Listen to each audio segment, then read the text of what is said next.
Suara saya jelas ya? Agak kurang deras, Ustaz. Olah tes. Bentar. Tes 1, 2, 3. Gimana? Itu dari apa, Ustaz? Dari Ustaz itu volumenya sudah full, Mas? Sebentar.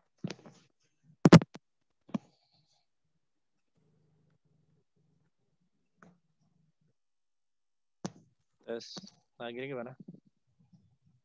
Kalau ini makin pelan dari yang tadi, Ustaz Afwan. Makin ini jelek ya? Tes. Ahsan, mungkin Ahsan seperti tadi Ustaz lebih deras daripada yang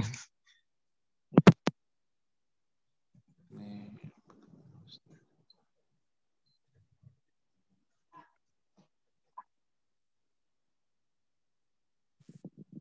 Tes. 1, 2, 3. Tes 1, 2, 3. Sudah mungkin full ini volume-nya. ya sudah full dari situ, dari sananya sudah full, guys. Iya. Berapa, Tapi Ustaz? insya Allah nanti saya keras. Ustaz. Bentar. Bisa kita mulai, Ustaz? Ya, bismillah. Insyaallah. Silakan. Bismillah. Assalamualaikum warahmatullahi wabarakatuh. Alhamdulillah. Waalaikumsalam. Alhamdulillahilladzi bi ni'matihi tatimmus shalihat.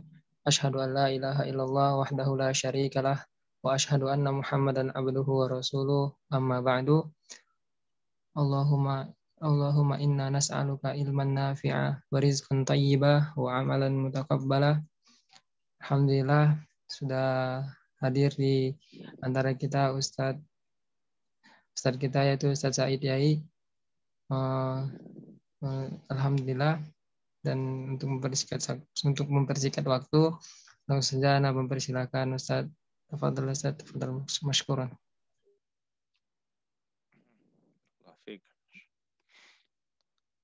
Bismillah. Assalamualaikum warahmatullahi wabarakatuh. Innal hamdalillah nahmaduhu wa nasta'inuhu wa nastaghfiruh wa na'udzu billahi min shururi anfusina wa min sayyiati a'malina. May yahdihillahu fala mudilla lahu wa may yudlil fala hadiya lahu. Asyhadu an la ilaha illallah wa asyhadu anna Muhammadan 'abduhu wa rasuluh.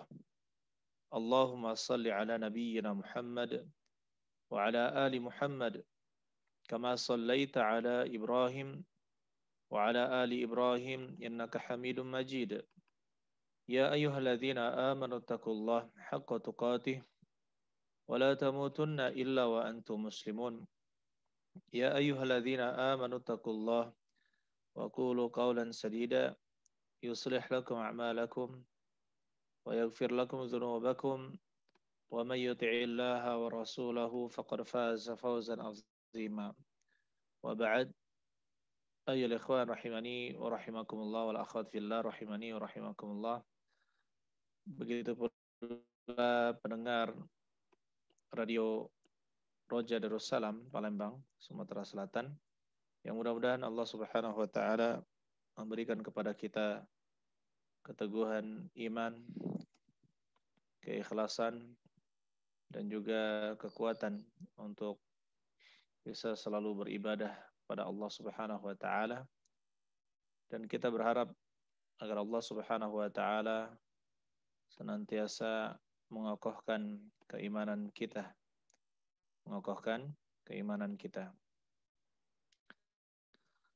Hari ini kita akan melanjutkan insyaallah kajian kita membahas buku 100 hadis pedoman hidup sehari-hari dan penjelasannya. Dan kita sudah masuki hadis ke-19 dengan judul permisalan teman duduk. Teman duduk yaitu teman dekat. Dan buku ini alhamdulillah bisa di-download secara gratis e-booknya di channel Telegram Pustaka Miftahul Khair. Pustaka Miftahul Khair itu buku pertama yang tercantum di sana. Insyaallah kita akan belajar pada hari ini hadis ke-19 dan hadis yang ke-20. Bismillah ta'ala. Baik, ayyuhal ikhwan rahimani rahimakumullah. Kita masuk ke hadis 19 dulu. Saya bacakan. An Nabi Musa radhiyallahu anhu 'an Nabi sallallahu alaihi wasallam annahu qala Mathalul jalisi salihi was-su'i kahamilil miski wa nafikhil kir. Rawahu al-Bukhari wa Muslim. Diriwayatkan dari Abu Musa al-Ash'ari. Abu Musa di sini adalah al-Ash'ari radhiyallahu anhu. Mudah-mudahan Allah meridainya. Ani Nabi sallallahu alaihi wasallam. Dari Nabi sallallahu alaihi wasallam beliau bersabda, beliau bersabda, Mathalul jalisi salihi was-su' perumpamaan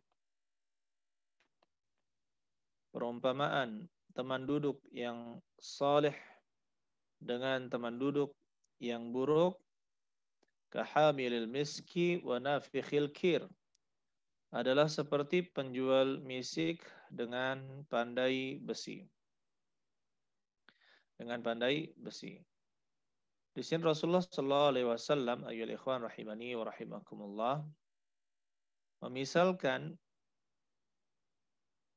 permisalan teman duduk yang baik, yang soleh dengan teman duduk yang buruk seperti hamilul misk. Hamilul misk itu adalah penjual minyak wangi.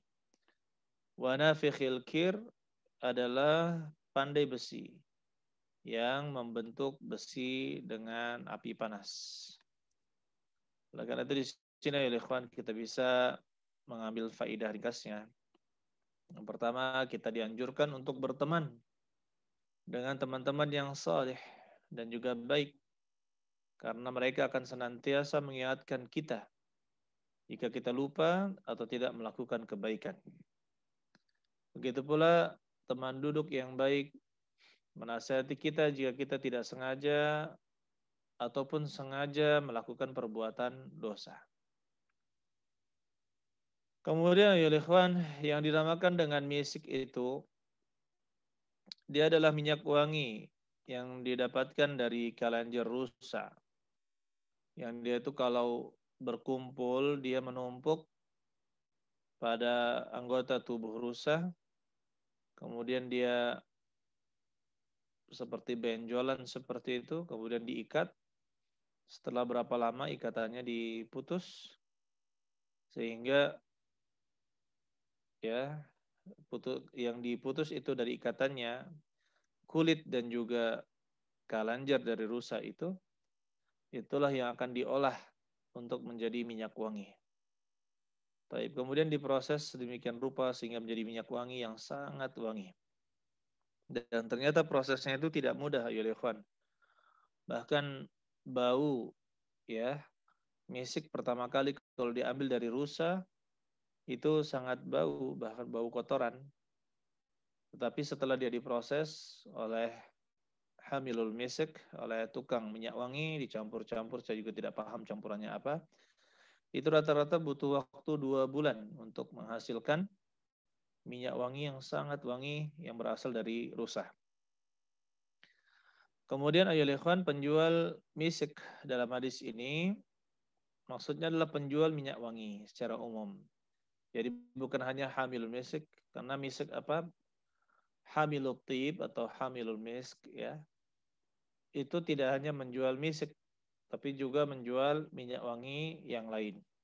Menjual minyak wangi yang lain dari tumbuh-tumbuhan, begitu pula dari bunga, dari kayu-kayuan yang wangi dan sangat banyak, bahkan dari buah-buahan. Ya, minyak wangi yang diambil dari berbagai macam bahan, bahkan ada yang dari batu-batuan. Tapi ini kita katakan ini adalah bahan-bahan untuk pembuatan minyak wangi, dan ini termasuk penjual minyak wangi secara umum. Dan kemudian orang yang menjual minyak wangi kebanyakan mengizinkan pembelinya untuk mencium, bahkan memakaikan sedikit minyak wangi yang dia jual, sehingga orang yang dekat dengannya akan menjadi harum juga. Ya, jika seorang mendekatinya, jika dia tidak membeli minyak wangi tersebut, dia tetap mendapatkan wangi dari minyak Wangi dari minyak wangi. Bahkan kalau kita mendapatkan penjual parfum, ya kita mencium saja nempel parfumnya ke hidung, ya kan. Kapan kita jalan kemana-mana masih tercium bau harum. Masih tercium bau harum. Kemudian pandai besi, nafikhil kir. Nafikh itu peniup, al-kir, kir itu tungku pemanggangan besi.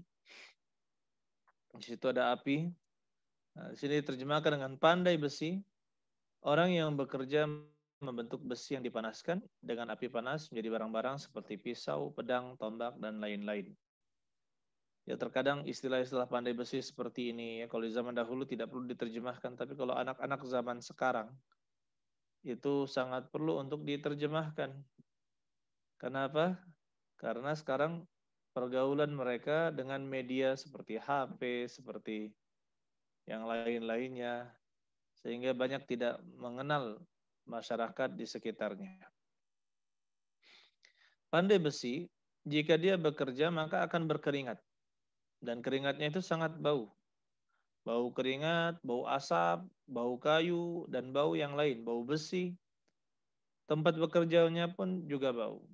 Nah, jika seorang mendekatinya, bisa saja dia juga menjadi bau. Oleh karena itu, hadis ini menunjukkan agar kita tidak menjadikan orang-orang yang buruk sebagai teman dekat atau teman bergaul kita, agar kita tidak terpengaruh dengan keburukannya. Ya, teman duduk atau teman dekat, maka itu akan mempengaruhi kepribadian seseorang. Sebisa mungkin kita memilih teman-teman yang baik. Dan perlu kita ingatkan bahwa bukan berarti ketika kita memilih teman yang baik, kita tidak mendekati orang-orang yang tidak baik. Tidak. Tujuan kita, kalau kita mendekati orang-orang yang tidak baik, bahkan orang-orang kafir sekalipun, tujuan kita adalah untuk apa? Untuk mendakwahinya. Jika tujuan kita untuk mendakwahi orang tersebut, maka tidak menjadi masalah. Maka tidak menjadi masalah. Taib. Ayyuhal ikhwah rahimani wa rahimakumullah. Hadis ini adalah hadis yang diriwayatkan oleh Al-Imam Al-Bukhari dan Imam Muslim. Yang diriwayatkan dari Abu Burdah, dari Abu Musa Al-Asy'ari radhiyallahu anhu. Dan itu sebenarnya hadis yang ada tambahannya, hanya saja kita ringkas sampai wa nafikhil kir, sampai pandai besi. Nah, kata Rasulullah SAW di lafaz yang lebih panjang, fahamilul miski imma an yuhdhiyaka wa imma an tabta'a minhu wa imma an tajida minhu rihan thayyibah. Hamilul misk, penjual parfum itu imma an yuhdhiyak, bisa jadi dia itu memberikanmu. Wa imma an tabta'a minhu, atau kamu membeli minyak wangi darinya. Wa imma an tajida minhu rihan thayyibah, dan bisa jadi engkau mendapatkan darinya rihan thayyiban, yaitu bau yang wangi. Taib. Inilah yang kita dapatkan kalau kita sedang ke toko parfum, toko minyak wangi, maka sudah sepantasnya ya ikhwan, seorang muslim itu badannya berbau wangi, dan jangan sampai ya menyakiti atau mengganggu orang lain dengan bau yang tidak sedap. Oleh karena itu seorang jangan terlalu percaya diri dengan apa yang di tubuhnya, karena sejatinya kalau laki-laki itu mengeluarkan keringat yang bau. Berbeda dengan wanita. Kalau sebagian wanita keringatnya harum gitu ya, sebagiannya juga ya sama seperti laki-laki. Tapi kita katakan untuk laki-laki yang rata-rata beraktivitas, rata-rata suka bergerak, maka kita katakan sudah sepantasnya memperhatikan kebersihan dirinya juga. Begitu pula kata Nabi SAW, ya, dicintakan kepadaku minad dunya at-tibu atibu apa namanya? Wan nisa. Dicintakan kepadaku bagian dari dunia dua hal, yaitu atib, yang pertama adalah minyak wangi, wan nisa, dan juga istri-istri. Kemudian lanjutan hadis itu adalah wanafikhul kiri imma an yuhriqa thiyabak. Sedangkan nafikhul kir, yaitu pandai besi, imma an yuhriqa thiyabak, bisa jadi dia itu membakar bajumu. Ya, kalau kita dekat-dekat dengan api, maka baju kita bisa terbakar. Wa imma an tajida rihan khabithatan, atau engkau mendapatkan bau yang busuk. Bau yang busuk. Saudara-saudara sekalian, ini permisal yang sangat baik sekali untuk menunjukkan bahwa kita sudah sepantasnya dalam bergaul, kita itu memilih teman yang baik. Ayyuhal ikhwan rahimani wa rahimakumullah. Saudara, saudari sekalian yang mudah-mudahan kita dirahmati oleh Allah Subhanahu wa taala. Baik. Kemudian di sini saya pernah menulis sebuah artikel cerminan diri Anda yang diambil dari sebuah hadis Nabi SAW, al-mu'minu mir'atu akhihil mu'min. Seorang mukmin adalah cerminan dari saudaranya mukmin yang lain. Maksudnya adalah dia itu akan selalu memperhatikan ya temannya atau memperhatikan saudaranya yang lain. Silahkan di internet juga sudah menyebar dengan judul cerminan diri Anda. Baik, saudara-saudara sekalian, Allah Subhanahu wa taala menciptakan ruh dan menciptakan sifat-sifat khusus untuk ruh. Di antara sifat-sifat ruh adalah dia tidak mau berkumpul dengan selain jenisnya. Ruh itu tidak berkumpul kecuali sesama jenisnya atau yang sesuai dengan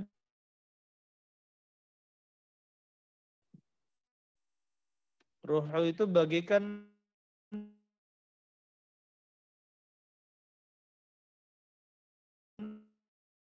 pasukan yang berkumpul, berkelompok, al-arwah kumpul, berkelompok. Oleh karena itu jika mereka saling mengenal, maka mereka akan harmonis atau bersatu. Wa ma tanakara minha ikhtalaf, dan jika tidak saling mengenal, maka mereka berbeda atau berselisih atau berpisah. Jadi ruh itu berkumpul dengan yang sejenisnya. Kita berusaha agar mencari orang-orang yang baik, yang sesuai dengan keinginan kita menjadi orang yang saleh. Sebagaimana kata Rasulullah SAW juga, ar-rajulu ala dini khalilih, falyanzur ahadukum man yukhalil. Di dalam riwayat Abu Daud dan Tirmidzi, Rasulullah SAW katakan, ar-rajulu ala dini khalilih. Seseorang itu tergantung pada agama temannya. Falyanzur ahadukum man yukhalil.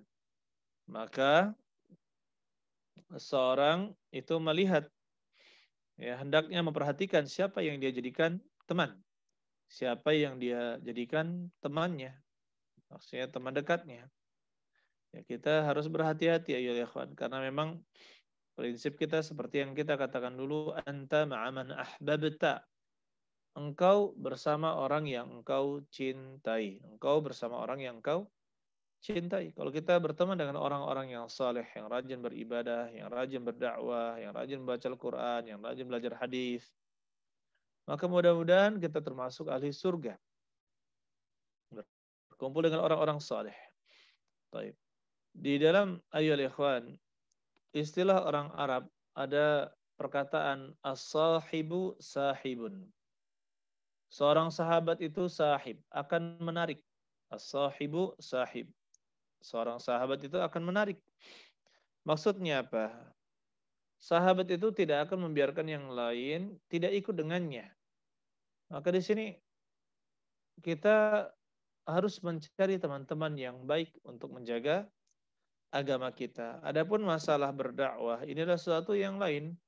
Masalah berdakwah itu adalah sesuatu yang lain. Orang kafir, orang-orang yang pendosa pun ini harus kita dakwahi. Tapi untuk menjadikan teman dekat, maka itu tidak boleh sembarang orang. Kenapa? Perintah Nabi Shallallahu Alaihi Wasallam. Kemudian ayo ikhwan, manusia itu bahkan bisa terpengaruh wataknya dengan seekor binatang ternak. Dia bisa terpengaruh dengan binatang ternak.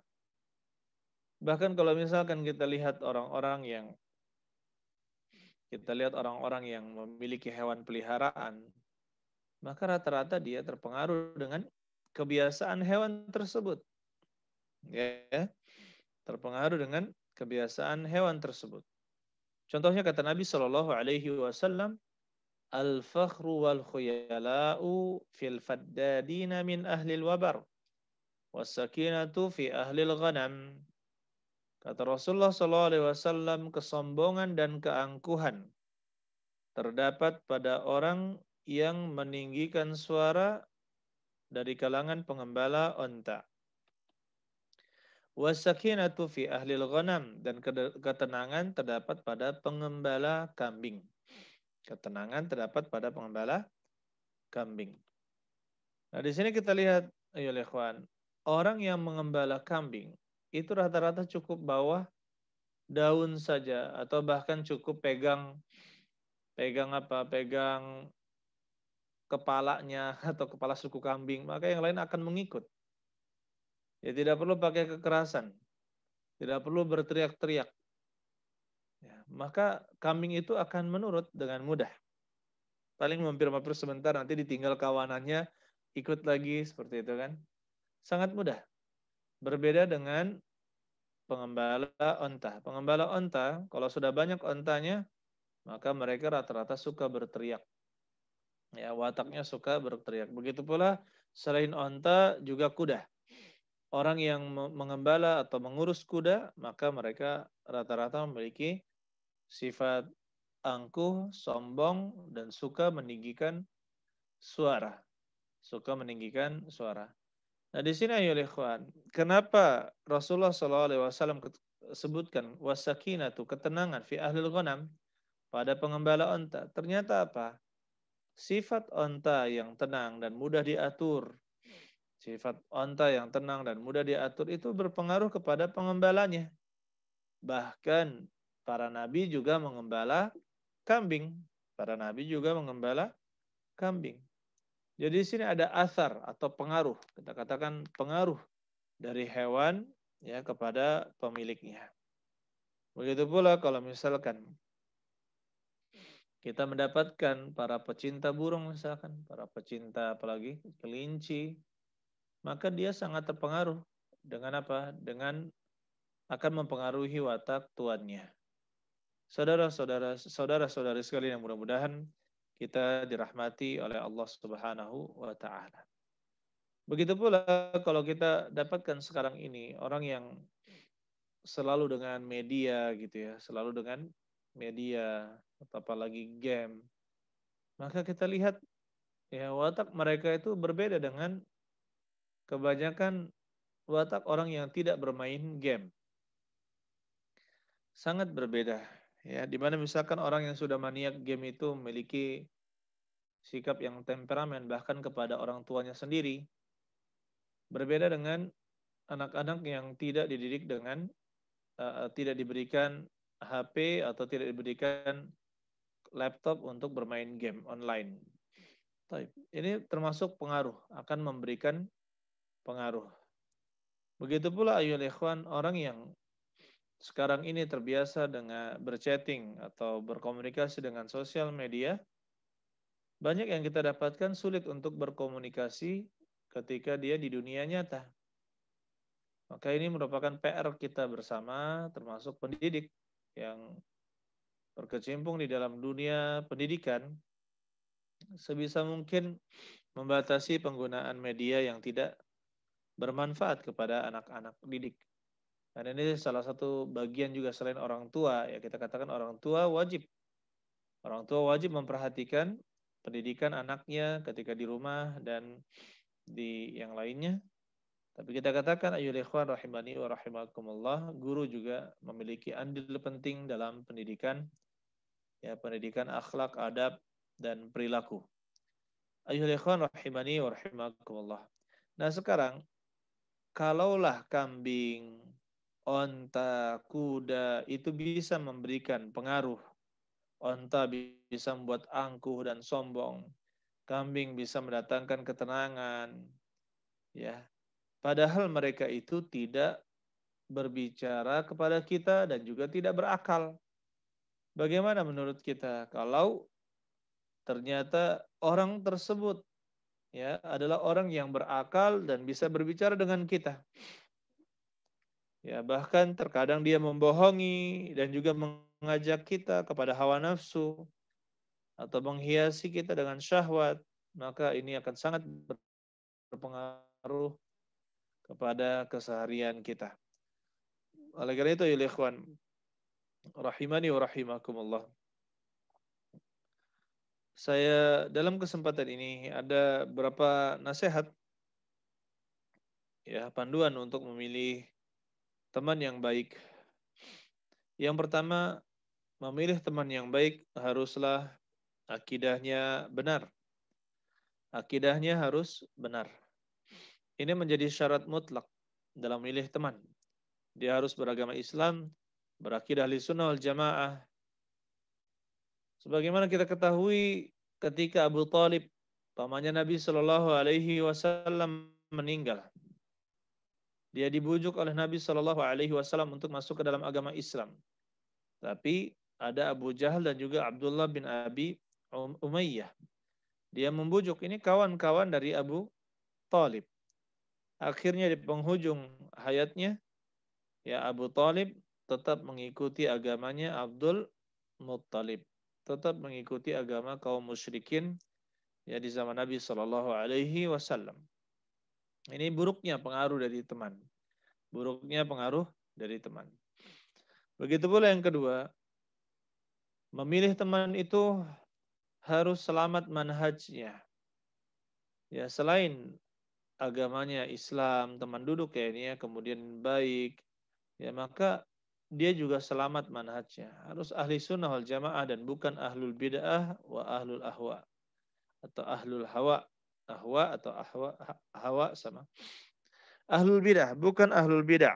Bukanlah pelaku-pelaku bid'ah. Dan bukanlah orang-orang yang mengikuti hawa nafsu dalam mengambil keputusan. Tidak. Tetapi kita harus berhati-hati dan tetap memilih teman-teman dari kalangan ahli sunnah. Begitu pula ya ikhwan, kata Abdullah bin Abbas, ya, la tujalisu ahlal ahwa, janganlah kalian duduk-duduk dengan ahlu ahwa, yaitu ahlul hawa maksudnya apa? Pengikut hawa nafsu. Sesungguhnya duduk-duduk dengan mereka menyebabkan penyakit di dalam hati, yaitu kebid'ahan. Karena duduk-duduk dengan ahli bid'ah akan menimbulkan keraguan-raguan. Ya, banyak orang yang tadinya duduk dengan ahli sunnah, kemudian dia duduk dengan ahli bid'ah, akhirnya terkena fitnah, syubhat atau kesesatan mereka, akhirnya dia pun luluh dan mengikuti kebid'ahan. Ini bukan sekali, dua kali kita dapatkan, tapi banyak sekali orang yang tadinya adalah ahli sunnah, berjuang menegakkan sunnah, tapi ternyata di penghujung hidupnya dia malah bergabung dan bergelut dengan berbagai macam kebid'ahan. Auzubillahi min dzalika. Kenapa? Karena teman. Karena kawan. Kemudian yang ketiga, taat beribadah dan menjauhi perbuatan maksiat. Teman yang baik adalah teman yang taat beribadah dan menjauhi perbuatan maksiat. Allah Subhanahu wa taala berfirman dalam surat Al-Kahfi, "Wasbir nafsaka ma'al ladzina yad'una rabbahum bil ghadati wal 'ashiyyi yuriduna wajhah. Wa la ta'du 'ainaka 'anhum turidu zinatal hayatid dunya. Wasbir nafsak." Sabarkanlah dirimu bersama orang-orang yang berdoa kepada Allah pada waktu pagi dan petang, yaitu mereka yang menginginkan wajahnya. Dan janganlah kamu lampaui kedua matamu dari mereka hanya karena mengikuti keinginan-keinginan dunia. Oleh karena itu saudara-saudari sekalian yang mudah-mudahan kita dirahmati oleh Allah Subhanahu wa taala. Sudah sepantasnya kita berhati-hati ya, jangan tergiur dengan harta dan dunia. Jangan tergiur dengan berbagai macam dunia sehingga kita meninggalkan orang-orang saleh, meninggalkan orang-orang yang bisa membimbing kita menuju akhirat Allah Subhanahu wa taala. Kemudian yang keempat, ayyuhal ikhwan, baik akhlak dan tutur katanya. Kata Rasulullah SAW, akmalul mu'minina imanan ahsanuhum khuluqa. Mukmin yang paling sempurna keimanannya adalah mukmin yang paling baik akhlaknya. Mukmin yang paling baik akhlaknya. Kemudian yang kelima, yang patut kita jadikan teman adalah teman yang suka menasihati dalam kebaikan. Ya, kalau misalkan kita memiliki teman dan dia tidak pernah memberikan nasihat kepada kita, maka perlu dipertanyakan. Perlu dipertanyakan masalah status temannya tersebut. Karena teman yang baik adalah teman yang senantiasa menasihati, memberikan masukan, menginginkan kebaikan kepada kita dan tidak menginginkan keburukan kepada kita. Ya, teman yang baik selalu memberikan nasihat yang baik.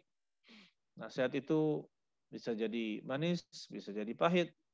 Tapi kita lihat kapan nasihat itu adalah nasihat yang pahit, maka kita kembalikan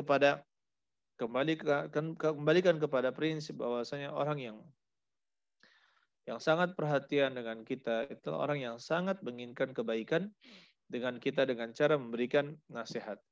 Memang terkadang kita memiliki teman-teman yang mereka itu kurang baik dalam cara menasehatinya. Tetapi kita lihat dari sudut pandang lain. Jika kita mendapatkan teman-teman yang seperti itu, kita lihat dari sudut pandang orang lain, kita lihat dari sudut pandang yang lain, nilai-nilai positifnya. Bisa jadi memang dia menginginkan kebaikan untuk kita dan tidak ingin menjatuhkan kita. Seperti itu ya ikhwan, karena memang sejatinya teman yang baik itu teman yang selalu menasihati empat mata. Kemudian ayyuhal ikhwan, yang keenam, carilah teman-teman yang dia itu zuhud dengan dunia dan jauh keinginannya dari mengejar kedudukan dan juga dunia. Contohnya, kapan duduk dengan mereka sibuk membicarakan model-model handphone, model-model mobil mewah, model-model rumah yang yang MM-an harganya. Tapi kita katakan Rasulullah SAW mengatakan izhad fid dunya yuhibbakallah. Zuhudlah kamu terhadap dunia maka Allah akan mencintaimu. Kemudian carilah teman yang banyak ilmu atau setidaknya dapat berbagi ilmu dengannya. Atau orang-orang berteman dengan orang-orang yang benar-benar ingin belajar. Jika kita memiliki ilmu, ya, maka sangat penting berteman dengan orang-orang yang perhatian dengan ilmu agama. Karena dia ingin belajar, orang yang ingin belajar maka ingin memperbaiki dirinya.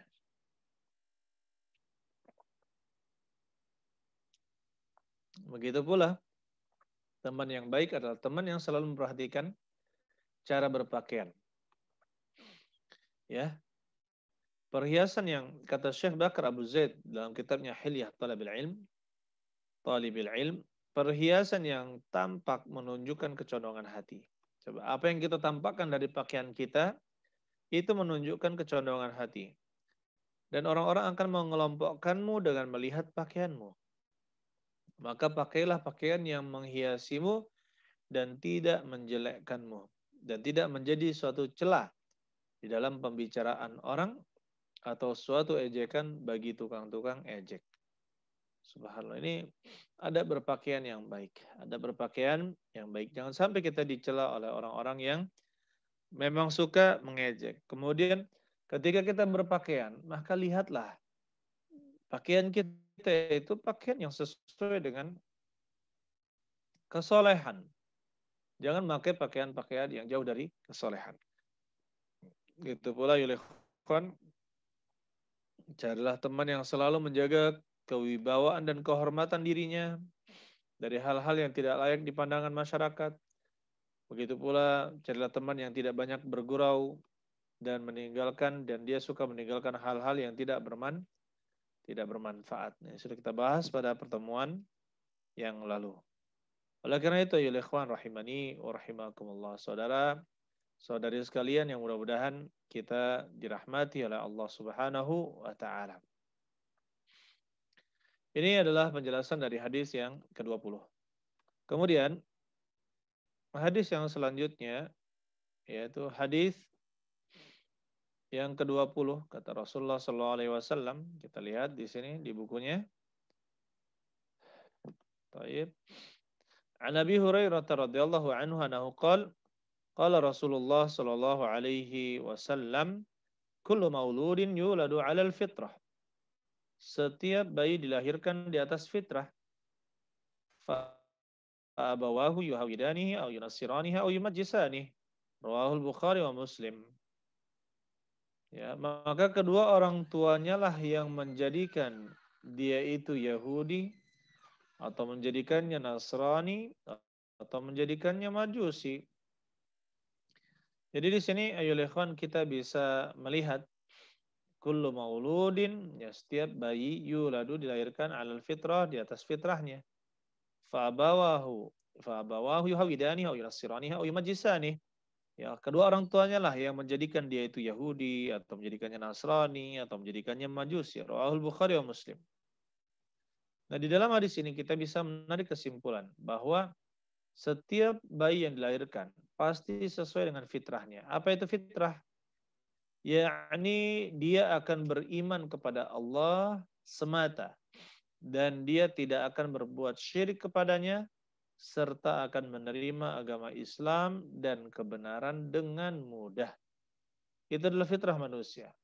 Fitrah manusia adalah bertauhid kepada Allah Subhanahu wa taala dan tidak berbuat syirik. Dan mereka ya fitrah mereka adalah siap menerima agama Islam dan juga kebenaran jika disampaikan kepada mereka. Adapun di sini disebutkan kata Yahudi, Nasrani dan Majusi. Mungkin sebagian ada yang tidak mengetahui Yahudi itu adalah pengikutnya Nabi Musa alaihissalam yang tersesat, yang sesat. Karena kalau memang mereka mengikuti ajarannya Nabi Musa alaihissalam, maka mereka akan beriman kepada Nabi Muhammad sallallahu alaihi wasallam, tetapi mereka ternyata tidak beriman kepada Nabi Muhammad sallallahu alaihi wasallam. Kemudian yang kedua Nasran. Nasran adalah pengikut Nabi Isa alaihissalam yang sesat. Dan di dalam bahasa kita mereka disebut dengan Kristen. Adapun Majusi artinya penyembah api. Orang-orang yang menyembah api mereka adalah kaum Majus, kaum Majusi. Jadi kita harus berhati-hati ya, kita harus berhati-hati terhadap agama-agama yang menyimpang dari agama Islam. Kemudian di sini hadis ini juga menunjukkan ayyuhal ikhwan bahwasanya anak bayi itu tergantung dengan siapa yang mengasuhnya. Ya, kalau misalkan dia diasuh bukan dari orang yang beragama Islam, maka dia akan menjadi anak tersebut akan mengikuti agama orang yang mengasuhnya. Dan kebanyakan anak diasuh oleh orang tuanya sendiri. Oleh karena itu kedua orang tuanya sangat berpengaruh pada agama anaknya. Dan kita katakan kalau misalkan dia tidak diasuh oleh kedua orang tuanya, maka bisa jadi diasuh oleh kakeknya. Dan yang mengasuhnya atau diasuh bibinya atau diasuh yang lainnya, dan itu akan berpengaruh terhadap agama anak tersebut. Siapa yang mengasuhnya? Ini juga menunjukkan bahwa lingkungan tempat berkembangnya seorang sangat berpengaruh kepada agama dan kepribadian seseorang.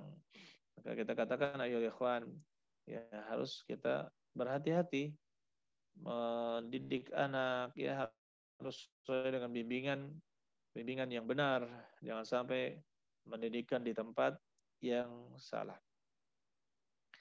Ayyuhal ikhwan rahimani wa rahimakumullah. Jadi di sini kita ya, menegur kita sebagai pendidik ya, agar benar-benar memberikan yang terbaik untuk anak didik kita.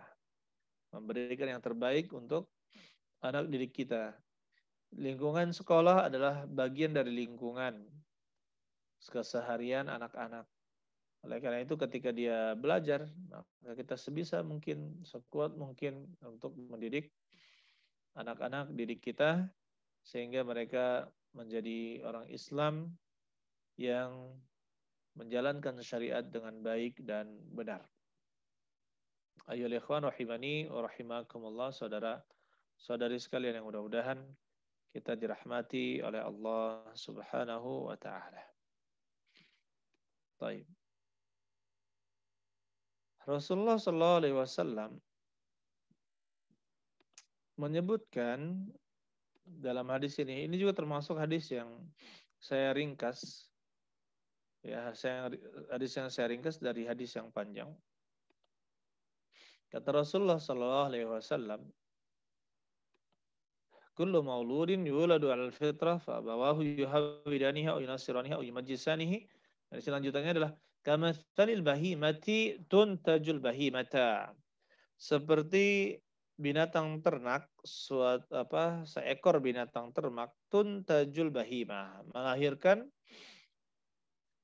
seekor bahimah, dalam riwayat jam'a yang tidak cacat. Hal tara fiha jad'a, apakah engkau melihat ada cacatnya pada tubuhnya? Ya. Maka kita katakan ayo ikhwan, tidak ada. Jadi kalau kita melihat ada kambing melahirkan bayi kambing yang normal, yang sehat, maka kita katakan kita tidak mendapatkan kecacatan pada tubuh anak tersebut, pada tubuh anak kambing tersebut. Ayyuhal ikhwan rahimani wa rahimakumullah, saudara-saudari sekalian yang mudah-mudahan kita dirahmati oleh Allah Subhanahu wa taala. Taib. Di sini kita bisa melihat bahwasanya al-fitrah di dalam lafaz yang lain di sini ya, yuladu al-fitrah, dilahirkan di atas fitrah. Di dalam lafaz yang lain disebutkan yuladu ala hadhil millah, dilahirkan di atas millah ini, yaitu agama Islam. Jadi ini menunjukkan bahwa dilahirkan di atas fitrah adalah dilahirkan di atas Islam. Ya, pada intinya kalau kita kumpulkan seluruh perkataan para ulama tentang fitrah, maka kembali kepada yang telah kita sebutkan tadi, ya, yaitu dia akan beriman kepada Allah dan tidak berbuat syirik kepadanya, serta akan menerima agama Islam dan kebenaran dengan mudah. Inilah fitrah manusia. Akan tetapi perlu kita ingatkan, ada hadis yang lain yang berbicara tentang ini. Kata Rasulullah SAW, "Inni khalaqtu ibadi hunafa." Sesungguhnya saya telah menciptakan hamba-hambaku itu hunafa, lurus, ya, lurus, tidak bengkok, tidak melenceng. Fajatalathumus syayatin wa amarathum an yushriku bi ma lam unzil bihi sultana, atau unazil bihi sultana. Kemudian mereka disesatkan, digelincirkan oleh setan-setan. Fa amarathum an yushriku bi, dan mereka itu setan-setan itu memerintahkan untuk berbuat syirik kepada aku yang tidak aku turunkan penjelasan kepada mereka. Jadi di sini ayolah ikhwan yang mudah-mudahan kita dirahmati oleh Allah Subhanahu wa taala. Jadi kalau kita lihat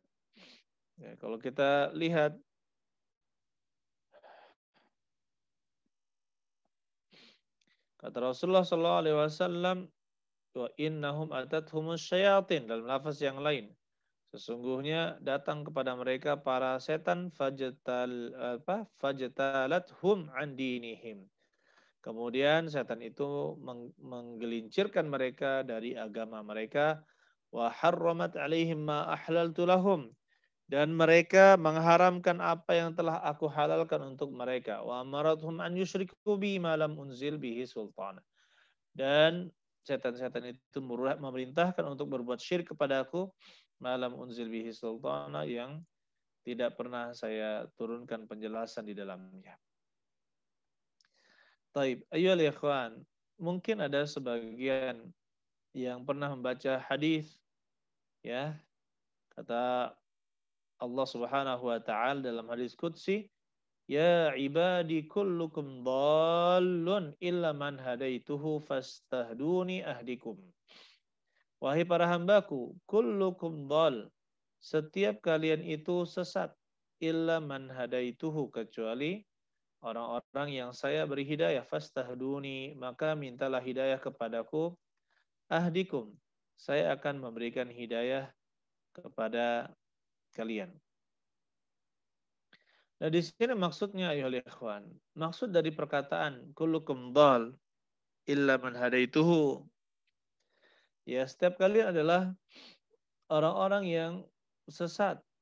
Ini tidak bertentangan dengan yang dinamakan dengan al-fitrah. Karena fitrah itu adalah sesuatu yang ditanamkan oleh Allah Subhanahu wa taala untuk mengenal Allah dan tidak berbuat syirik kepadanya, menerima Islam dan juga kebenaran.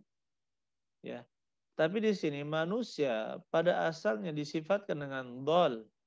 Kenapa? Karena mereka untuk mengetahui tafasil, rincian-rincian syariat, rincian-rincian syariat, apa yang Allah haramkan dan apa yang Allah haramkan, maka mereka harus belajar dan mereka harus mendapatkan petunjuk dan bimbingan Allah Subhanahu wa taala lagi. Sebagaimana dalam surat An-Nahl ayat 78. Allah Subhanahu wa taala katakan, wallahu akhrajakum min butuni ummahatikum la ta'lamuna syai'a wa ja'alakum as-sam'a wal absara wal af'idah la'allakum tashkurun. Dan Allah mengeluarkan kalian dari perut-perut ibu-ibu kalian. La ta'lamuna syai'a. Kalian tidak mengetahui satu apapun. Wa ja'alakum as-sam'a wal absara wal af'idah. Dan Allah jadikan untuk kalian pendengaran, penglihatan, wal afidah, dan juga hati-hati, la'allakum tashkurun, agar kalian bersyukur.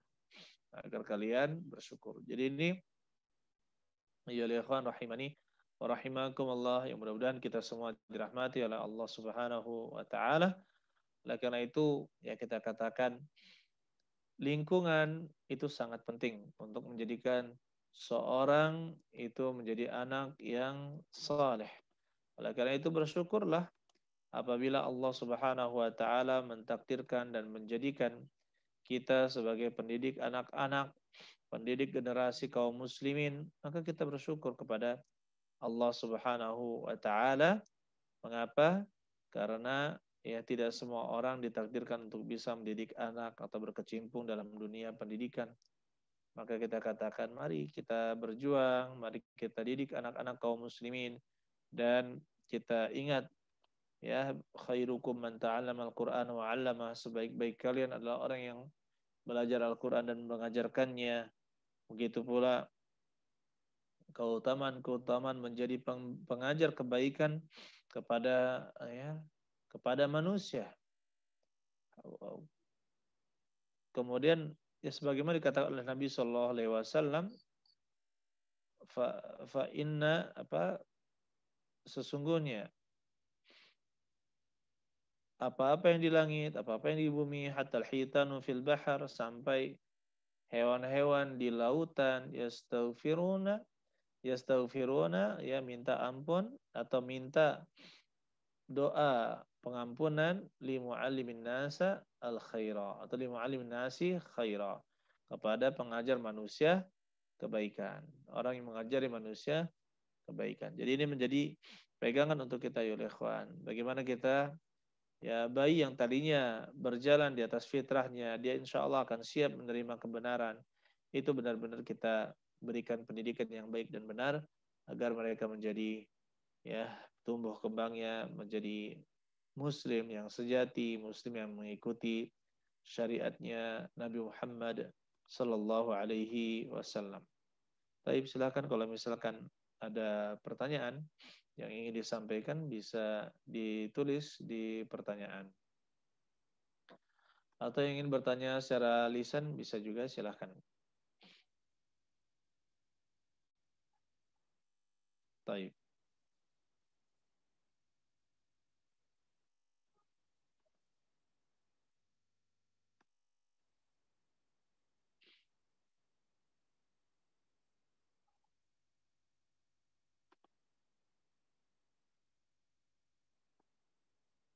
Silahkan kalau ada pertanyaan bisa ditulis soalnya.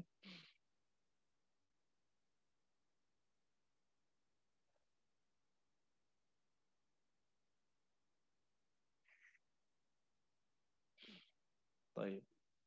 Kalau di sini ada chat yang masuk, maaf.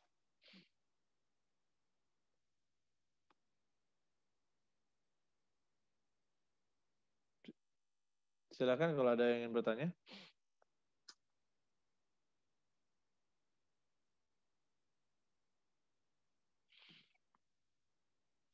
Kalau tidak ada, saya rasa cukup pertemuan kita pada malam hari ini. Mudah-mudahan Allah Subhanahu wa taala berikan kekuatan kepada kita. Baik, silakan kalau ada yang ingin ditanyakan. Tidak ada. Allah alam bisawab. Barakallahu fikum jami'an. Kita cukupkan. Oh, sebentar, sini ada yang bertanya dari Ibu Khansa Fakhri. Bismillah, jika lingkungan tidak sesuai dengan manhaj salaf, apakah anak harus dilarang main, Ustadz? Taib, kalau misalkan ya dia itu hanya anak-anak, ya kita katakan lingkungan anak-anak, masih hanya anak-anak seperti itu, maka kita katakan tidak mengapa dia bermain bola, bermain kelereng, atau bermain ya, bola, bermain apalah itu kasti dan sebagainya, tidak menjadi masalah. Nah, tetapi kalau misalkan dia sudah balik dan punya kewajiban dan juga harus menjauhi larangan-larangan Allah Subhanahu wa taala, maka kita harus pilihkan teman yang baik. Kita arahkan kepada teman-teman yang baik. Oleh karena itu, dengan sekarang maraknya ada homeschooling, kemudian ada PKBM, ya, kemudian ada rumah Quran, kutab, ya, saya rasa alhamdulillah ini menjadi solusi untuk pendidikan anak-anak di zaman sekarang ini, ya, agar mereka tidak salah dalam berteman. Dan kita dapatkan banyak sekali penyesalan dari orang tua, apalagi di zaman sekarang ini dengan berkembangnya media. Ya, mereka tidak masukkan ke sekolah-sekolah Islami, bahkan hanya ke sekolah-sekolah umum, penyesalan demi penyesalan yang mereka rasakan. Dan pendidikan anak termasuk tanggung jawab kita. Jika kita tidak bisa dan tidak ada sekolahan di dekat rumah kita yang seperti itu, maka ya bisa dikatakan terpaksa. Kita harus mengambil solusi untuk memondokkan anak kita di pondok pesantren. Walaupun ya sebenarnya idealnya usia mondok itu adalah usia ketika mereka itu balik. Ketika mereka itu sudah balik, ya kalau misalkan perempuan rata-rata 12 tahun, 13 tahun, kalau laki-laki 14, 15 tahun, nah itu baru mereka itu pondok di pondok pesantren. Tapi kalau misalkan tidak memungkinkan pondok itu hanya menerima dari tingkat SMP, maka kita katakan ya kita relakan anak kita mudah-mudahan dengan dididik oleh para guru, ustadz dan ustadzah, maka itu bisa mendidik mereka lebih baik. Taib, dan di sini, afwan Ustadz, waktu paling banyak untuk memberi anak-anak HP itu berapa jam Ustadz? Taib, kalau menurut saya untuk pemberian HP untuk anak-anak ya, apalagi di zaman sekarang ini, maka saya katakan pada dasarnya jangan diberikan HP kecuali dia sudah mencapai usia kuliahan. Dia sudah mencapai usia kuliahan. Kenapa? Karena pengaruh media ini belum bisa dia saring.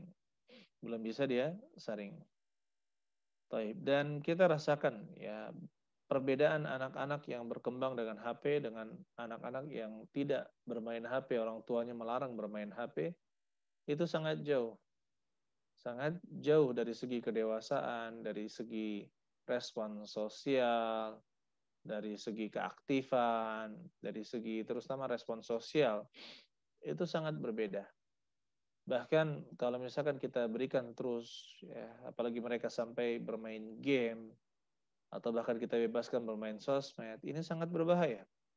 Kenapa? Karena ketika mereka sampai ketagihan memegang HP, maka mereka akan mudah untuk memberontak, bahkan kepada kedua orang tuanya. Padahal kita ingin anak kita menjadi anak yang taat, tapi kita sendiri memfasilitasi anak untuk memberontak kepada orang tuanya. Ya, tapi kita juga harus ayul ikhwan. Selain kita sudah kalau misalnya kita menjauhkan mereka dari HP gitu kan, harus ada solusi dari orang tua. Entah orang tua juga menyempatkan bermain dengan anak-anak atau paling tidak berjalan-jalan bersama anak-anak atau misalkan makan bareng ya, walaupun misalkan itu hanya hanya ya kalau tidak punya uang maka makan yang ringan saja, yang penting berjalan berkumpul kemudian bermain dengan orang tuanya. Harus ada solusi juga dari orang tua. Nah, ini kalau misalkan orang tuanya juga sibuk bermain dengan HP, tidak memberikan waktu kepada anak-anaknya bermain dan bersama, maka sama saja ini bukan pendidikan yang baik. Taib. Di sini ada pertanyaan lagi. Afwan Ustadz, bagaimana adab mendamaikan dua orang sahabat atau saudara yang berselisih karena terkena fitnah? Kalau memang kedua sahabat kita itu dua orang muslim, kemudian dua-duanya juga baik dan kita ingin mendamaikan mereka, maka dibolehkan oleh Nabi Shallallahu Alaihi Wasallam ya berdusta untuk mendamaikan keduanya. Tetapi sebisa mungkin untuk tidak menggunakan dusta, tapi menggunakan tauriyah. Artinya apa? Kita berkata ini dipahami oleh yang mendengar dengan pemahaman lain, ya, sedangkan kita inginkan makna yang lain dari apa yang dipahami oleh yang mendengar, maka itu lebih baik. Tapi kalau misalkan toh harus berdusta, misalkan kita mengatakan kepada si A, sebenarnya si B itu ingin berdamai, kemudian dia itu ingin sekali kembali normal seperti dahulu lagi, gitu. Cuma dia begini, begini, begini. Padahal itu tidak dilakukan oleh si B. Begitu pula bilang ke A, ya si bilang ke B, si A ini sebenarnya ingin berdamai, dia tidak ingin begini, begini, begini. Ya, padahal si A tidak mengatakan hal tersebut. Maka kita katakan untuk mendamaikan kedua belah pihak yang berselisih ini, maka ya berdusta untuk hal itu diperbolehkan. Tapi ya sebisa mungkin untuk kita menggunakan tauriyah, yaitu menggunakan ungkapan yang dipahami lain oleh orang yang mendengar, tetapi yang kita inginkan adalah ya makna yang lainnya ini lebih selamat. Ya. Tapi kalau misalkan seperti ini, kita bilang kepada si A, tapi jangan bilang-bilang ya, gitu kan. Jangan bilang-bilang, nggak boleh. Atau misalkan si B bilang katanya begini-begini, tapi jangan bilangi kalau saya yang memberitahukan, gitu kan. Yang A juga demikian dibilangi seperti itu, si A bilang seperti itu, tapi jangan bilang-bilang kalau saya memberitahukan. Akhirnya ketika mereka bertemu, diberikan hadiah, yang ini ada yang kepada si A kita berikan hadiah, ini kita ngakunya ini dari si B, ya yang B kita ngakunya ini hadiah dari si A, gitu kan. Ketika mereka bertemu ya dalam satu majelis, mereka mudah-mudahan bisa lunak kembali hati mereka berdua. Allah alam bissawab. Bagaimana cara mengambil hati anak-anak jika kita sebagai orang pengajar? Afwan, bagaimana cara mengambil hati anak-anak jika kita sebagai seorang pengajar? Bagaimana kalau kita jadi guru ya? Kita jadi guru, bagaimana mengambil hati anak-anak? Yang pertama, guru itu harus bisa membaur, ya, harus bisa mengerti seterata dia. Kalau dia itu kelas 1 SD, kelas 2 SD, tentu berbeda dengan anak kelas 3, 4 SD.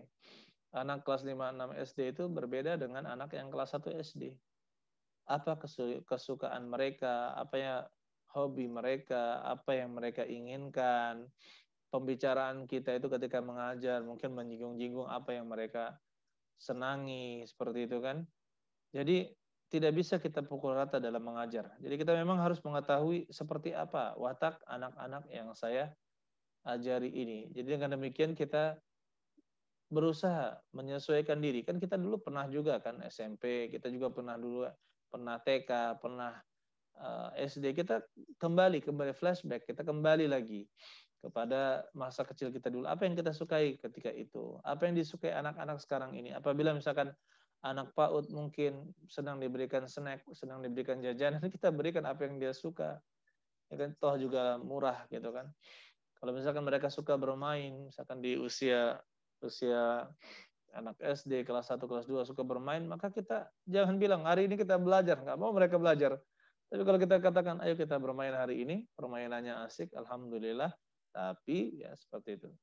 Nah, kalau sudah kelas 3 4 SD mulai berbeda, dia baru masuk usia tamyiz, ya bisa membedakan antara yang baik dan buruk. Adapun kelas 5 6 SD maka kita sudah lebih tekankan pada kedisiplinan, pada apa setelah SD, ya seperti itu. Tapi memang wataknya kalau masih SD adalah watak bermain. Jangankan itu, anak-anak SMP pun dan awal balik itu memang suka bermain.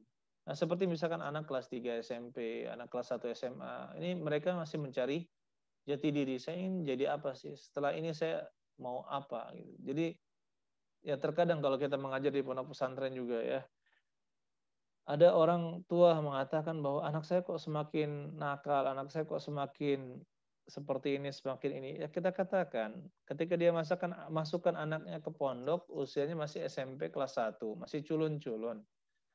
Apakah orang tua lupa kalau misalkan dia itu juga masa baliknya sudah mulai, kemudian menjadi ABG, anak baru gede, itu kan suka mencari sensasi-sensasi, ya, mulai berani memberontak, tidak ingin diatur. Berarti kan kalau anak usia seperti ini, ya yang tidak ingin diatur, bagaimana cara mengajar kita? Cara mengajar kita adalah dengan perkataan, bagaimana menurut kamu? Bagaimana pandangan kamu? Bagusnya kita bagaimana? Apa yang akan kita lakukan? Jadi seperti itu anak-anak yang usia balik atau ABG akan merasa dihargai. Tapi kalau misalkan kamu begini, kamu begitu, kamu begini, kamu seperti anak-anak kecil, diperlakukan seperti anak-anak kecil, maka kita katakan pengajaran seperti itu salah. Mereka bukan anak kecil lagi. Jadi ini kita harus menyesuaikan dengan kepada siapa kita ya mengajar. Tapi insya Allah dan memang ya untuk mengambil hati anak-anak itu kembali lagi kepada akhlak yang mulia. Ya, guru yang terbaik itu ternyata adalah guru yang sangat penyabar. Dan yang kedua adalah guru yang bagus dalam mengajar. Semuanya berkumpul kepada dua hal ini. Guru yang sangat penyabar dan guru yang sangat bagus dalam mengajar. Jadi kita pun sebagai guru harus ya bersabar menghadapi berbagai macam tipe dari anak didik kita. Allahu a'lam bishawab.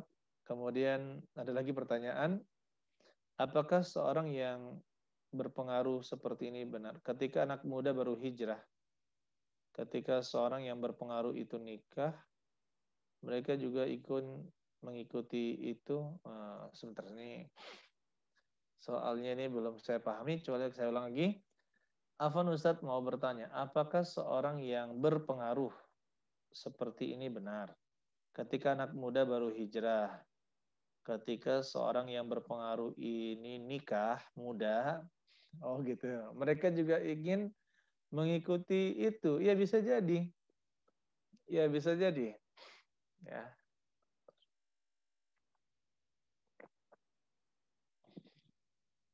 Bisa jadi.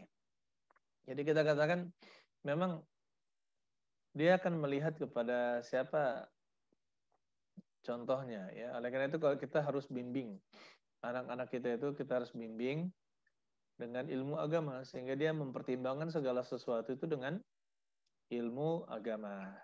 Ya, segala sesuatu itu ditimbang dengan ilmu agama. Jadi bukan dengan perasaan atau hanya ikut-ikutan. Baik, Allah alam bisawab. Saya rasa cukup pertemuan kita pada malam hari ini. Barakallahu fikum. Sebentar, sini ada WA. So kita baca soal dari teman-teman kita di Rojah. Mohon maaf ya. Nanti sudah ada soal dari saudara Irfan di Jakabaring. Izin bertanya Ustadz, jika kita telah berpuasa rutin setiap Senin dan Kamis, apakah gugur juga perintah berpuasa di Ayyamul Bid? Karena setahu anak Ayyamul Bid itu 3 hari saja tiap bulannya, sedangkan anak puasa Senin Kamis setiap pekannya. Taib. Jadi yang pertama gini, Nabi Shallallahu Alaihi Wasallam mewasiatkan kepada seorang sahabat Ausani Khalili seperti anla ada siam salata ayam fi kulli syahr, jangan sampai engkau tinggalkan puasa 3 hari di setiap bulan. Maka di sini ada tingkat-tingkatan. Puasa yang paling utama di di 1 bulan itu kalau kita kerjakan hanya 3 hari, maka puasa yang utamanya itu adalah kita kerjakan di 13, 14, 15 Hijriah setiap bulan. Setiap bulan Hijriah 13, 14, 15 Hijriah. Nah, kalau misalkan kita tidak sanggup menggabungkan itu, maka kita pilih hari-hari yang manapun selama itu bukan hari yang terlarang untuk berpuasa, maka kita bisa untuk apa? Kita bisa berpuasa. Nah, apabila kita ingin puasa Senin Kamis, maka itu cukup. Kalau kita biasakan puasa Senin Kamis, maka itu cukup untuk apa? Cukup untuk kita cukup untuk mencukupkan 3 hari setiap bulan. Alhamdulillah bifadlillahi ta'ala. Seperti itu ya. Jadi di sini juga dikatakan gugur, itu bukan puasa yang wajib. Bukan puasa yang wajib. Tapi sudah terpenuhi kalau kita berpuasa Senin Kamis setiap pekannya, maka puasa 3 hari setiap bulan itu sudah terpenuhi, bahkan itu lebih dari 3 hari setiap bulan. Allahu a'lam bis-shawab. Barakallahu fikum jami'an. Subhanakallahumma bihamdik asyhadu an la ilaha illa anta astaghfiruka wa atubu ilaik. Assalamualaikum warahmatullahi wabarakatuh.